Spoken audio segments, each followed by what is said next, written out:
Hello everyone and welcome for today's video tutorial. In this video, we will learn how to use Google Search Console for website optimization.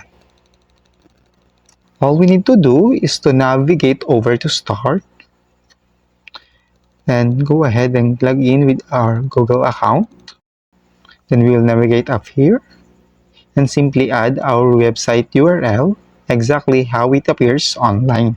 And we will paste our website URL. Then we will click Continue. Google search will take a moment to verify our website.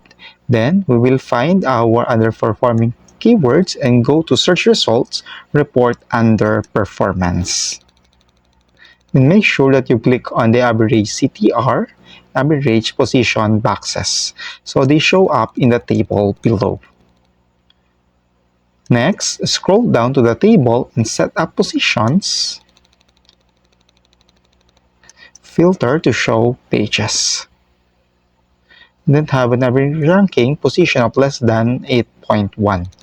The reason being is here to move from position 8 to the top 2, since you'll get more exposure than the absolute bottom of page 1.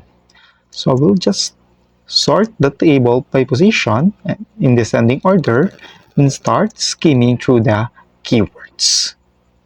And that's how you use Google Search Console for website optimization. If you like this kind of video, please click like and share to our YouTube channel.